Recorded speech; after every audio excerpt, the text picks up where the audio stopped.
Zelated, thank you for your love and support. I appreciate it. Or what exactly is wrong with the African? Are we truly sure we want to have freedom? Do we know that we are not free?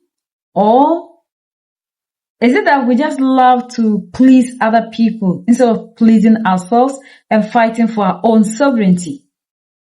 When you look at what we are doing to ourselves, sometimes you are tempted to ask whether we actually know what is freedom.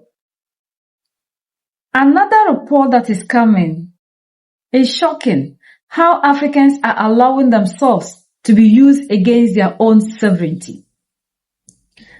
France has proposed Ukrainian weapons to Malian opponents, and these are people who are opposing to the regime of our all in all, the savior, the protector, the unifier, the messiah, the king of kings, the most loved, General Assimi Goïta. The tax is they are giving them these equipment so they do away with our all in all, the savior, the protector, Assimi Goïta. According to the report, they are giving them the training they need, the intelligence, everything that it takes to make sure General Assimi Goïta is out of office has been provided.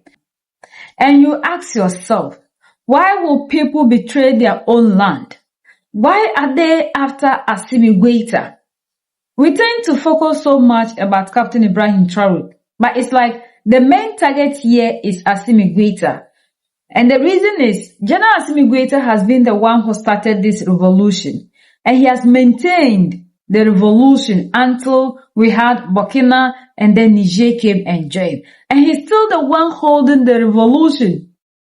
He's the father of this revolution. Just like Nkrumah was the founder or the person who led the whole of Africa to independence because he was the first to gain independence and make sure that the rest of the continent follow. It's the same Nkrumah that has originated in Mali. That is why they are bent on taking out our all-in-all General Assimi Goïta. Maybe they think that when he's out, they will be able to weaken the African. It is a new media scandal, but above all, a new proof of French and Ukrainian involvement in the destabilization of Mali. Malian opponents in exile were reportedly approached between June and August 2025 by French agents and representatives of the Ukrainian military intelligence services. Their proposal was clear: bring down Mali under General Assimi Goïta. This is revealed by investigations from the French media Jeune Afrique. The Malian government in exile was approached by members of the Ukrainian intelligence services. It was the French intelligence services that made the connection. The Ukrainians wanted to sell drones to the Malians and offered them training. This statement, made to Jeune Afrique in early May in a confidential tone by a Malian opponent in the diaspora, is far from trivial. It refers to certain accusations made by the junta, led by Assimi Goïta, against the foreign sponsors of terrorism. And if you thought you would be surprised by this revelation made by a French media outlet, wait until you hear the details. Among these agents, the article mentions a certain Eric Gosselin, Franco-Israeli, presenting himself as close to French intelligence, and Paul-Michel Manandis, a Belgian claiming to be a colonel of Interpol and a specialist in propaganda and counter-propaganda. These two men would have thus served as intermediaries between Malian exiles and Ukrainians, represented by a certain Jorgen Braun, claiming ties with the Ukrainian Military Intelligence Veterans Foundation. All three would present documents to the Malians with whom they would be in contact, offering them military training in Ukraine. They present on 16 pages military drones, armed or reconnaissance, as well as militarized civilian equipment. Several pages follow concerning pilot training, tactical use, basic skills in repair and assembly, types of mines for kamikaze drones, and the fabrication of improvised munitions. Another document titled Training and Instruction Center presents a combined basic military training that spans a little over 3 months. Besides an organizational chart that goes from the center chief to the legal department, the training content is detailed hour by hour, from tactical training to intelligence and reconnaissance training, including shooting exercises and national and patriotic education.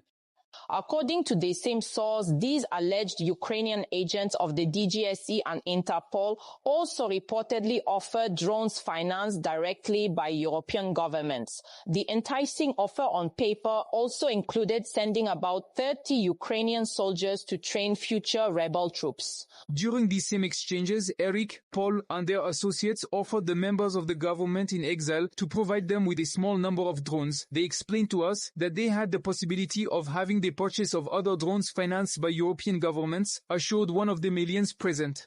The account continues by specifying that these Malian exiles allegedly refused the offer, which according to the media dates from June to August 2025. This is as you see.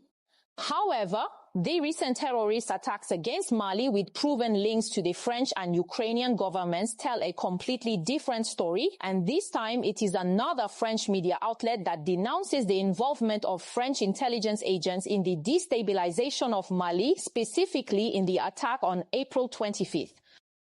The French forces are officially no longer on Malian soil, yet they continue to operate indirectly. According to a French security source, France relies particularly on numerous French-speaking Ukrainian soldiers who have served in the Foreign Legion. Units of the Ukrainian military intelligence, the GUR, are thus operating in Mali in coordination with the Tuareg rebels, who began a conquest of several cities 2 weeks ago, thanks to an alliance with the jihadists.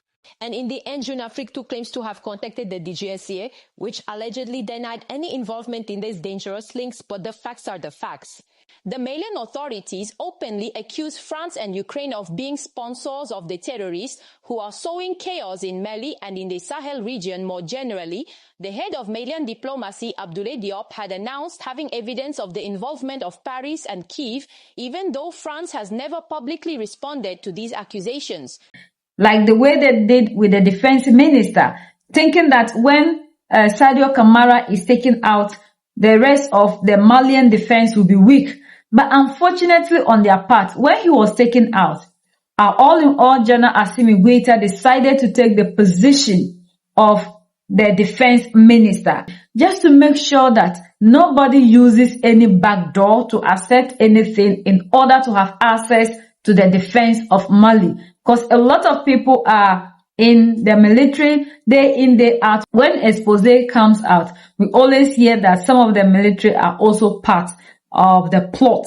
So in order to be at the safer side, now he doesn't trust anybody. He has to make sure that he is his own defense minister, defending himself and defending the country. Aside that, we have seen some T group coming out with a bounty. It's like that is not enough. So day in, day out, these people are making sure that they plot, they come together, they're having sleepless nights. They must make sure that they win in Africa. And who is allowing them to win in Africa? It's the African that is allowing them to win. So the African really needs to be reconscientized. That was why Bob Marley told us to emancipate ourselves from mental slavery. We tend to love other people than ourselves. No wonder we have South African leaders of this march and march telling us that we are foreigners. Everybody must go out of South Africa as long as you are in the black skin. Yet, these same people are telling Jello Popo that, yo, as long as you have lived in South Africa for this number of years, you are part of us. You are not one of us. You see how the black person mentality works against our own selves. And that is why we can go to any length to destroy our own sovereignty. We destroy ourselves without knowing.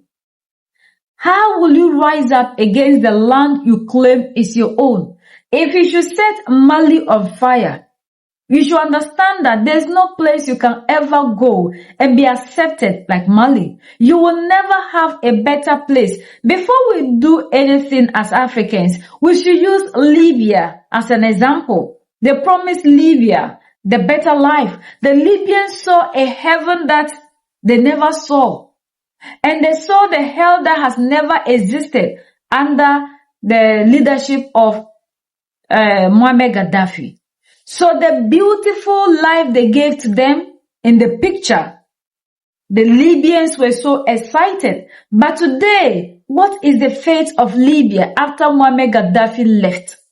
Libyans have never known peace.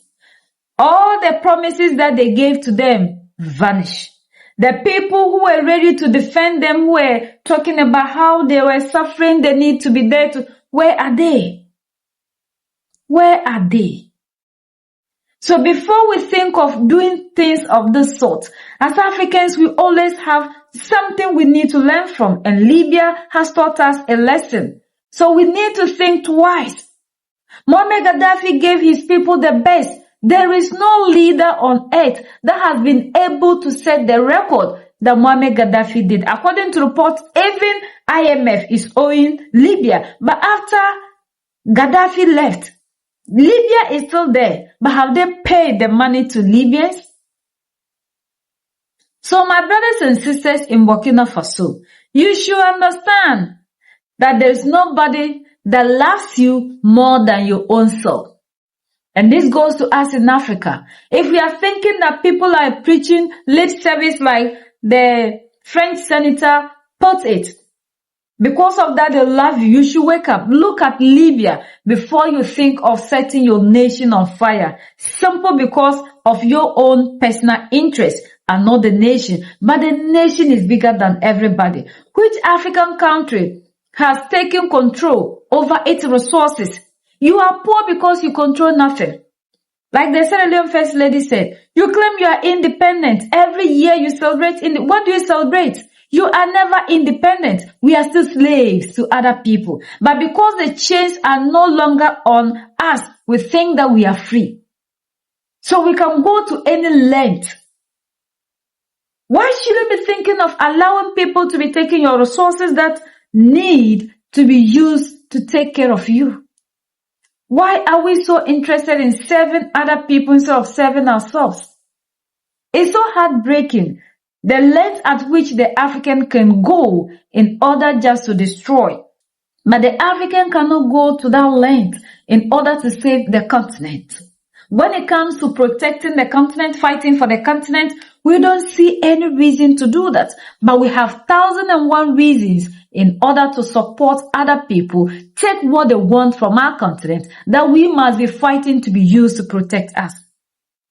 The time has come for us to change our mentality and know that we are the only ones that have the key to the success of Africa. We are the only ones that can set ourselves free. United we stand, divided we fall, and united we keep standing forever and ever. The greatest enemy of the African is mental slavery. So let's colonize ourselves from mental slavery. Let's keep sharing to educate our brothers and sisters. Together we'll make Africa great for ourselves and the next generations that are going to come. So that's the latest around the world. In Africa, West Africa, and in Mali.